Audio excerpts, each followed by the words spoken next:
Assalamualaikum warahmatullahi wabarakatuh. Jumpa lagi bersama kami di channel yang super keren begini. Kali ini saya mengundang Ketua Bawaslu Kabupaten Jember Bapak Imam Taproni Pusaka yang akrab disapa Bapak Roni. Betul Pak ya? Betul. Nah, beliau menjabat Ketua Bawaslu sejak tahun 2019 dan insya Allah akan berakhir 2023 Pak ya? 2018 sampai 2023. Pada kesempatan siang ini kami sengaja mengundang beliaunya di podcast kami untuk berbincang terkait dengan tugas dan fungsi Bawaslu atau tupoksi singkat Pak ya. Kenapa saya angkat tema itu kemudian agar bisa memberikan pencerahan kepada publik atau masyarakat apa sih sebenarnya kerja dari Bawaslu itu sendiri. Mungkin bisa dijelaskan oleh Bapak Taproni. Kemudian yang kedua, perlukah Bawaslu itu ada sebenarnya dalam sebuah pemilu itu? Mungkin dua hal itu untuk awal pembuka perbincangan itu bisa dijelaskan Pak. Sudah. Iya, terima kasih. Mohon izin saya akan membuka masker biar kelihatan di podcast yang super keren ini. Jadi, terima kasih Mas Eko atas pertanyaannya tadi. Jadi sebenarnya tugas dan fungsi daripada Bawaslu itu seperti yang sudah diamanatkan oleh Undang-Undang Pemilu, yaitu Undang-Undang 7 nomor 7 tahun 2017, bahwa Bawaslu di sini berperan sebagai pengawas pemilu. Jadi Bawaslu juga bisa disebut sebagai penyelenggara juga gitu, sesuai amanat undang-undang. Jadi penyelenggara itu sebenarnya ada tiga sesuai undang-undang. Ada DKPP, Dewan Kehormatan Pemilu, itu bertugas sebagai pengadil atau ya semacam pengadil untuk pelanggaran-pelanggaran kode etik yang dilakukan oleh penyelenggara, dalam hal ini adalah KPU maupun Bawaslu. Nah, yang kedua adalah KPU. KPU sebagai penyelenggara teknis seperti menyiapkan TPS-nya, surat-suaranya, kemudian DPT-nya, daftar pemilih tetapnya itu siapa saja, kemudian pesertanya itu siapa, itu yang menentukan adalah KPU. Nah, yang ketiga di sini adalah Bawaslu. Bawaslu ini berperan sebagai apa? Sesuai dengan diksi daripada Bawaslu sendiri, yaitu Badan Pengawas Pemilu adalah bertugas sebagai pengawas semua runtutan mulai dari pasca, mulai dari pra, kemudian pemilihan, pelaksanaan dan juga pasca.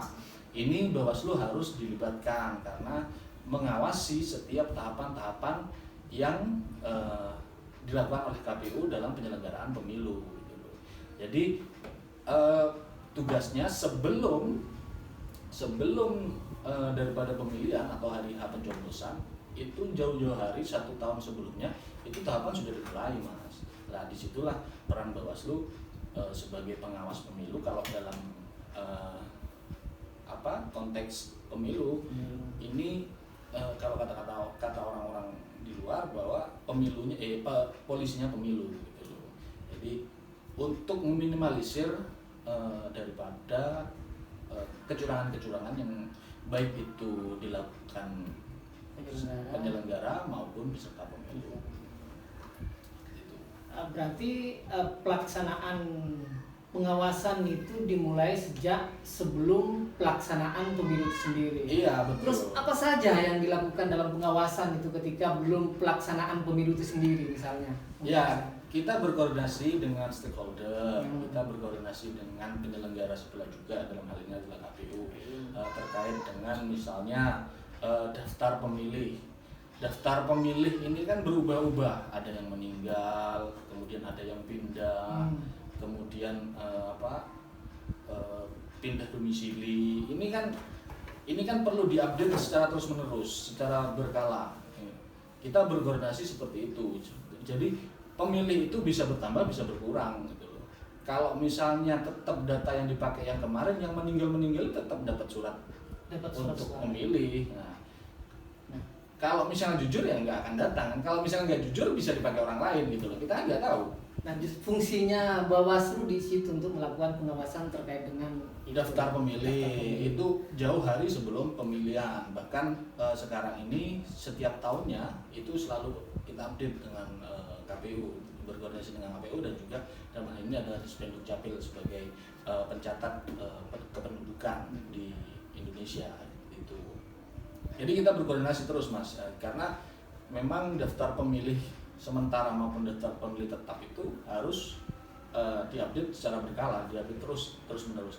Karena memang kalau di masyarakat Indonesia, khususnya Jember ya, mobil khusus Jember, ketika ada sanak saudara yang meninggal, itu kan kadang nggak mau ngurusi surat kematian di kelurahan. Padahal itu secara kependudukan sebenarnya harus wajib. Jadi tercatat yang meninggal itu berapa, yang masih hidup itu berapa, terus yang kemudian yang awalnya masih belum punya hak pilih ketika hari pelaksanaan itu sudah punya hak pilih, itu harus tercatat. Jadi kalau ditanya apakah masih ada kecurangan atau sampai berapa tingkat kecurangan yang dalam pemilu di Jember, sebenarnya kalau kecurangan itu pasti ada ya, itu pasti ada. Terkadang ketika masyarakat Jember itu memperhatikan atau mengetahui ada kecurangan, ini nggak berani melapor, itu yang pertama. Tetapi kalau berkaca daripada pemilu maupun pemilihan yang kemarin yang berhasil kita lakukan, kita lewati, tingkat kecurangan di Jember ya alhamdulillah masih relatif aman gitu loh, tidak terlalu tinggi dan tidak terlalu tinggi dengan kecurangannya. Yang sangat disesalkan yang itu tadi ketika saya katakan bahwa ketika masyarakat itu mengetahui ada kecurangan, itu tidak segera melapor kepada pengawas, tidak segera melapor kepada pengawas karena nggak tahu alasannya, ada yang takut atau apalah, kami juga tidak mengetahui, tapi kebanyakan memang takut. Yang kedua adalah tidak tahu caranya, cara melaporkannya gitu. Nah, itulah Bawaslu di sini juga menggandeng ormas-ormas maupun stakeholder maupun masyarakat sekitar untuk melakukan bersama-sama dengan Bawaslu melakukan pengawasan partisipatif.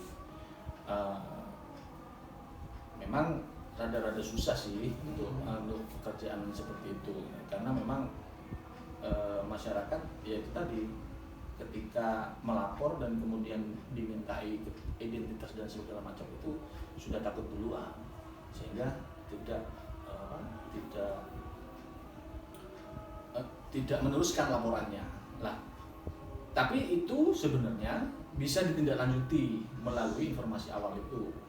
Jadi misalnya Mas Eko mengetahui ada kecurangan, Mas Eko melapor ke pengawas, kemudian Mas Eko tapi tidak berani melapor secara resmi. Akhirnya informasi yang Mas Eko berikan kepada pengawas itu menjadi informasi awal yang kemudian harus kita telusuri dan wajib kita telusuri.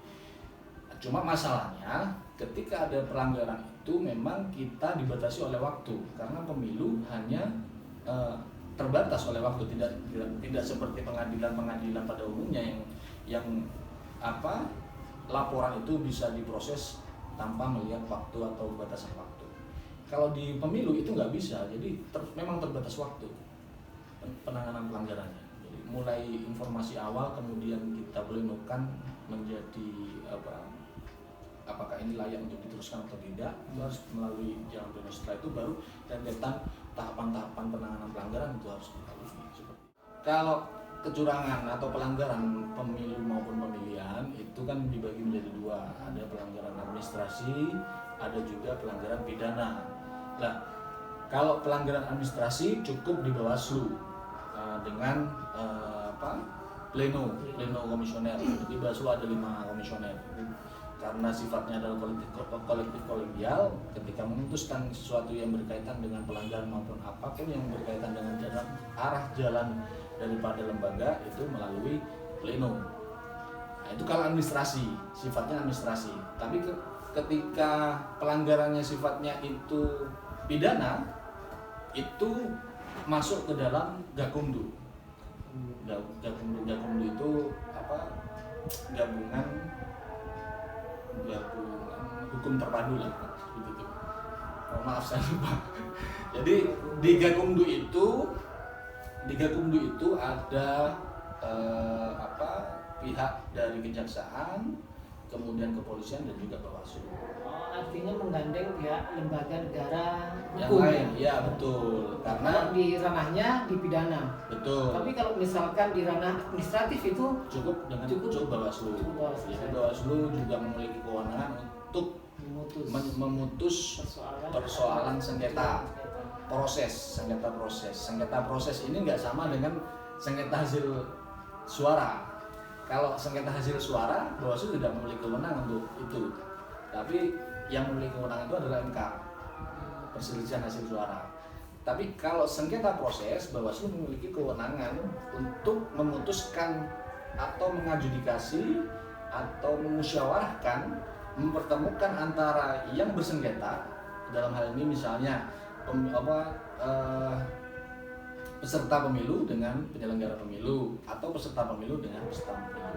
Kita mengadjudikasi, kita memusyawarahkan secara mufakat hal-hal yang bisa diselesaikan. Nah, ngomong-ngomong pelanggaran tentang pemilu, selama Bapak menjabat di Bawaslu menjadi ketua, adakah kasus yang sudah pernah ditangani kemudian sampai diputus bahwa bersalah atau tidak dalam laporan tersebut? Ada nggak? Pernah nggak selama Bapak menjabat di ketua Bawaslu? Pernah. Jadi 2020 kemarin Bawaslu berhasil melakukan penanganan pelanggaran pidana pemilu, yaitu money politik. Itu terjadi di salah satu desa di Jember, tidak perlu saya sebutkan ya. Itu yang pertama, dan ketika pemilihan itu pertama dan di seluruh Indonesia mungkin itu Bawaslu baru megang itu, Bawaslu Jember. Yang kalau pemilu, untuk yang pidana pemilu hampir tidak kami temukan, dan ada tetapi tidak memenuhi syarat untuk dilanjutkan ke tahap selanjutnya atau penyelidikan seperti itu. Jadi kebanyakan sih masih terkait dengan pelanggaran administratif, tidak tahu bagaimana caranya berkampanye yang baik sesuai aturan, itu kadang kemudian pemasangan baliho atau spanduk yang salah, itu hanya sebatas itu sih kalau di Jember. Artinya tidak signifikan ya terjadinya kecurangan terkait dengan pemilihan selama Bapak itu. Ya bukan, nggak terlalu signifikan. Kalau dibiarkan tetap akan menjadi signifikan gitu loh. Jadi tetap meskipun sekecil apapun pelanggaran tetap harus kita tangani. Dan setiap laporan yang masuk wajib kita tindak lanjuti, itu wajib. Laporan itu bisa dari masyarakat umum, apakah hanya sebatas dari penyelenggara saja? Bisa dari masyarakat umum. Masyarakat umum dalam hal ini adalah masyarakat yang sudah memiliki hak suara. Mungkin bisa dijelaskan agar ini mungkin bisa sebagai pencerahan ketika misalkan menghadapi dalam pemilihan umum. Artinya ketika ada kecurangan itu masyarakat juga bisa melihat dan memantau, ikut membantu adanya kinerja daripada Bawaslu itu sendiri.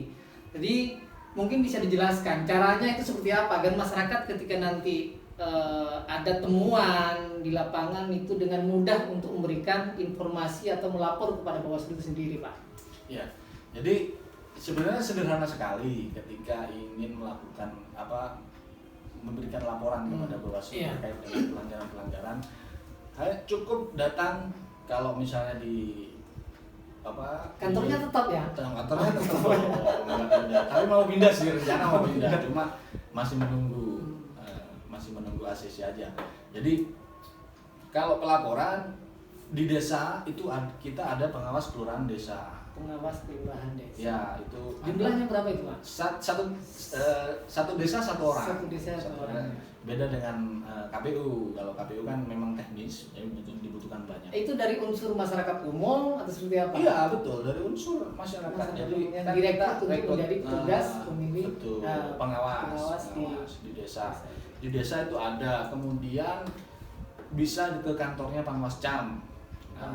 Karena Panwascam dan juga pengawas kelurahan desa ini sifatnya ad hoc, ketika event aja, jadi 1 tahun sebelum pemilihan itu baru dibentuk. Nah, yang ketiga bisa langsung datang ke kantor Bawaslu Kabupaten Jember. Jadi cukup sederhana, hanya sekedar yang diketahui itu apa misalnya, dan ada bukti minimal foto atau video, kemudian kartu identitas, dan juga mengisi form yang ada karena pelaporan resmi. Kalau misalnya nggak berani, misalnya takut atau entah apa, ada bayang-bayang apa gitu loh, bisa dilaporkan secara lisan saja kepada Bawaslu dan jajarannya ke bawah gitu loh. Nanti itu bisa kita tindak lanjuti, kita follow up melalui yaitu yang dinamakan informasi awal itu. Tetapi saya mohon kepada masyarakat, apabila tidak berani dan hanya ingin memberikan informasi awal, jangan kemudian memberikan informasi saja kemudian pergi. Dan bukti-buktinya juga nggak ada gitu loh. Ya itu tadi seperti yang saya bilang di awal, bahwa penanganan pelanggaran pemilu maupun pemilihan itu dibatasi oleh waktu gitu loh. Kalau bukti itu tidak ada, bukti itu kurang, kita nggak bisa menindaklanjuti gitu. Kita nggak bisa menindaklanjuti, makanya ketika memberikan informasi awal juga bukti-buktinya juga disertakan, dan yang memberikan informasi awal itu juga ketika dihubungi juga nggak. Nah, ya ada, misalnya ini masyarakat ada temuan misalnya, kemudian dia tidak ingin kemudian pribadinya atau identitasnya yang tidak ingin diketahui oleh masyarakat umum misalnya, itu bisa nggak dirahasiakan? Iya pasti dirahasiakan lah, kan nggak ya. mungkin kemudian ketika ada pelanggaran kita keluar ke media bahwa yang menemukan adalah ini, kan nggak mungkin. Yang melaporkan adalah si A, si B, nggak mungkin lah. Jadi yang kita florkan kepada media bahwa ada pelanggaran seperti ini. Tapi kemudian identitas pelaku maupun pelapor pasti kita rahasiakan, nggak akan kita buka. Yang sering terdengar di telinga publik atau masyarakat luas itu yang marak dan tidak menjadi hal yang yang sudah bukan rahasia umum rasanya. Dalam setiap tahapan pemilu itu mesti masyarakat itu banyak berharap ada dari peserta pemilu itu memberikan uang yang dimaksud money politik itu. Ini di Jember itu seperti apa kondisinya terkait dengan pelanggaran itu? Ya, jadi kalau terkait dengan money politik memang gampang-gampang susah.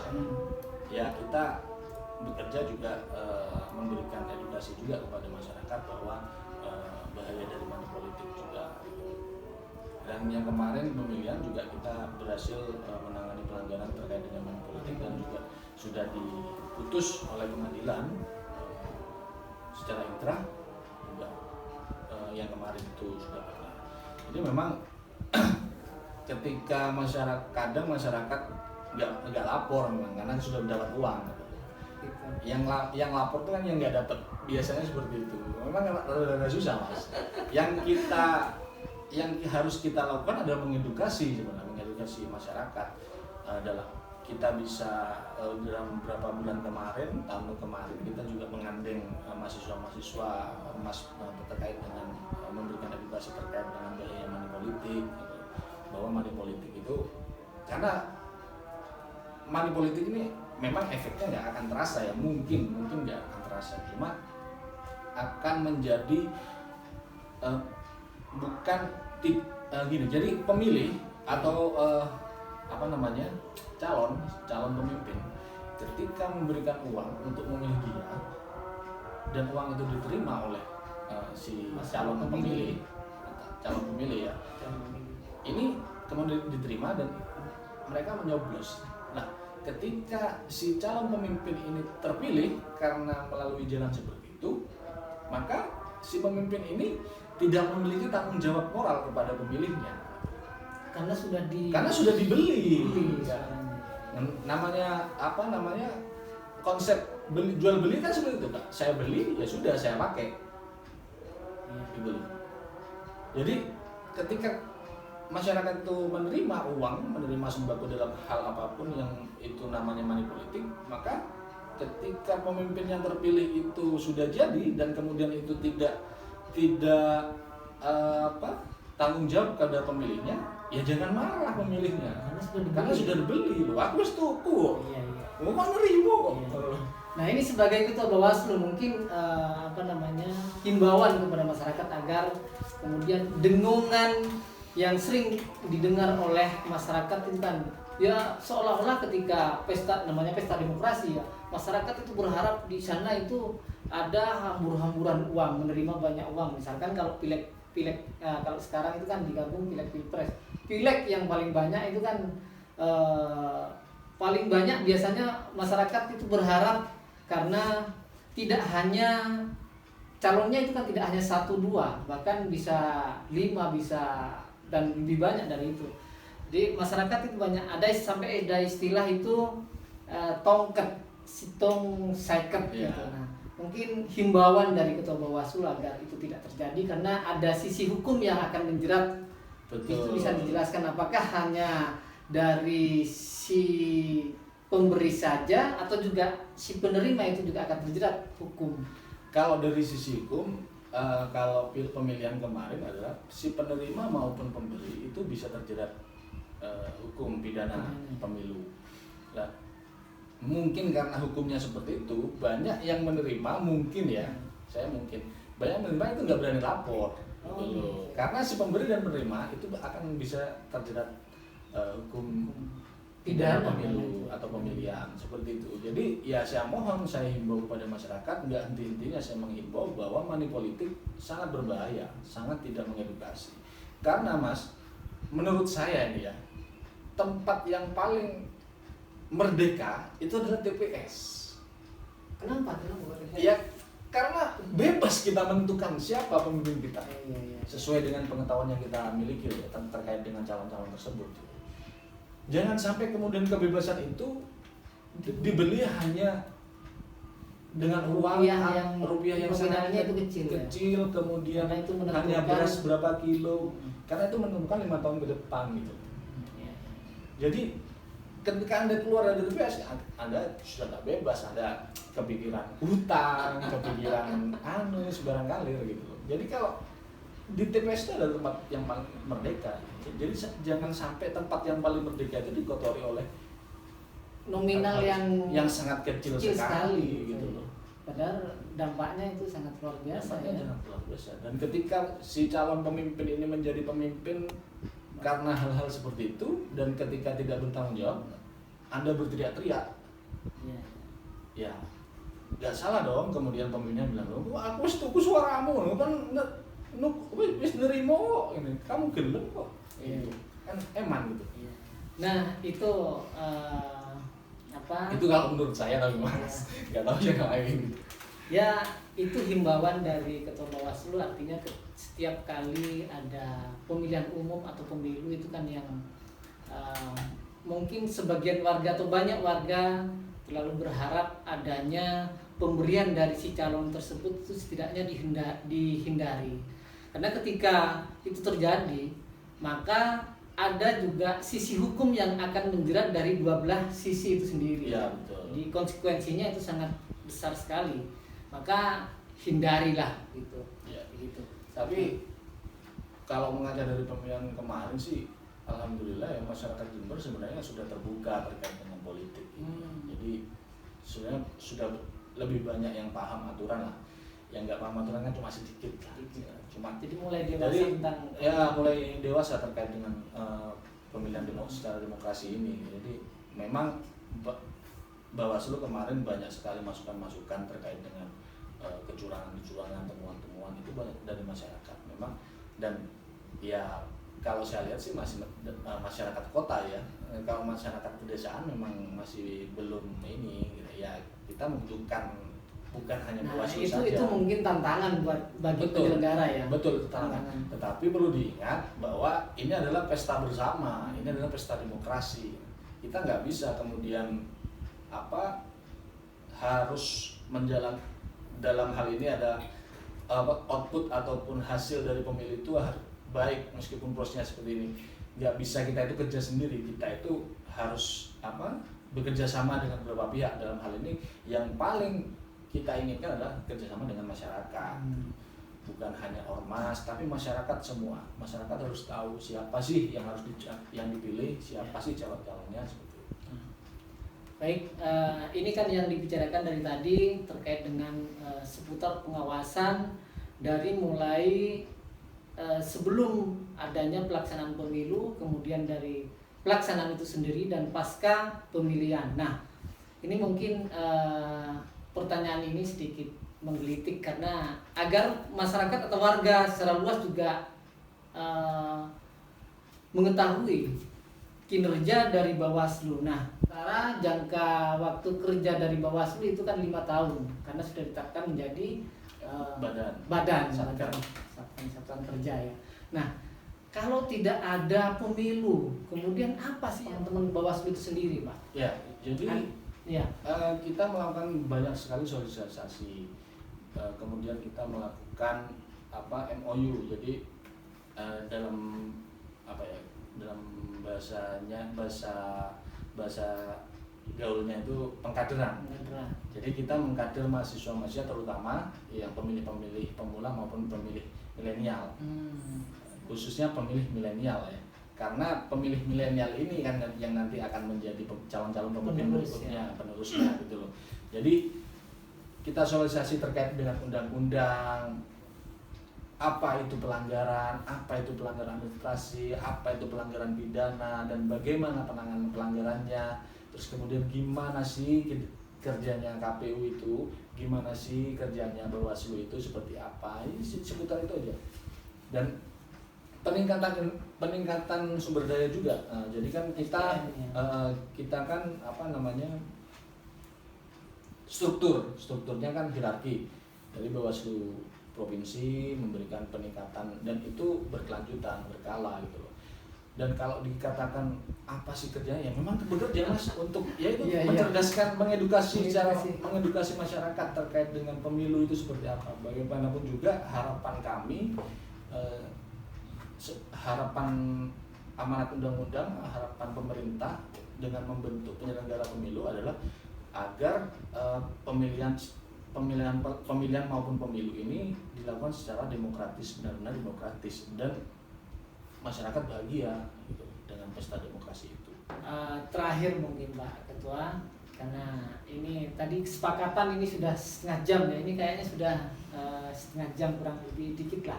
Pak Ketua, closing penutup ini ya, harapan mungkin untuk pemilu ke depan itu seperti apa menurut Ketua Bawaslu Kabupaten Jember Pak Taproni? Ya, mungkin sebelum ke harapan, jadi saya tekankan kembali dari fungsi daripada Bawaslu, tugas dan fungsi dari Bawaslu. Jadi Bawaslu hadir sebagai pengawas proses perjalanan daripada pemilihan itu sendiri ya. Di dalam pemilu maupun pemilihan itu ada beberapa tahapan yang sudah seperti saya sampaikan di awal. Ada pra, kemudian hari H pemilihan, kemudian pasca. Bawaslu di sini selain menjadi pengawas juga memberikan keadilan kepada peserta pemilu, karena peserta pemilu itu nggak semuanya kaya, nggak semuanya punya duit. Untuk menjaga keadilan itu, bahwa yang tidak punya duit pun bisa juga mencalonkan diri sebagai peserta pemilu atau wakil-wakil dari rakyat gitu loh. Untuk menjaga keadilan itu, itulah Bawaslu hadir dalam pemilu maupun dalam pemilihan.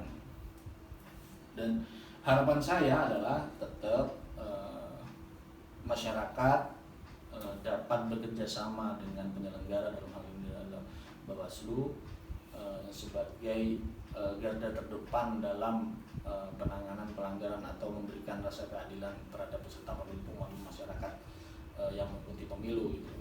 Jadi ayo bareng-bareng kita berpartisipasi dalam pengawasan partisipatif. Kalau memang ada pelanggaran, monggo dilaporkan, jangan takut, jangan sungkan. Apapun bentuk yang Anda temukan, apapun bentuk yang akan Anda laporkan, pasti kami akan terima dan pasti akan kita tindak lanjuti, karena itu sudah menjadi amanat undang-undang untuk kami ada.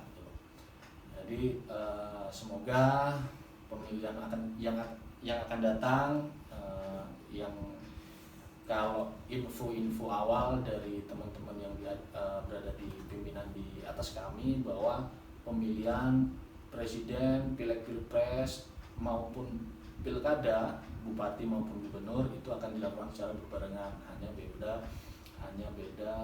bulan. Jadi tentu tugas kami secara kelembagaan maupun sebagai penyelenggara pemilu yang sudah, maupun KPU dan juga Bawaslu, ini sangat besar sekali tantangannya ke depan. Untuk itu kami mengajak masyarakat juga untuk ikut dalam pengawasan partisipatif seperti itu. Sehingga ketika sudah terjalin seperti itu, sudah dibiasakan seperti itu, masyarakat enak, kita bekerjanya juga enak, dibantu dengan masyarakat. Bagaimanapun juga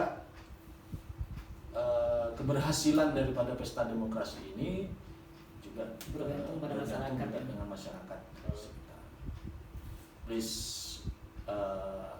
jangan terima money politik dan jangan lakukan hoax. Terima kasih.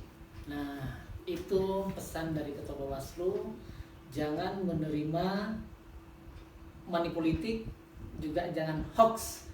Ketika masyarakat menemukan atau melihat tentang adanya dugaan atau pelanggaran yang berkaitan dengan pemilu, jangan sungkan atau jangan segan untuk melapor kepada Bawaslu setempat.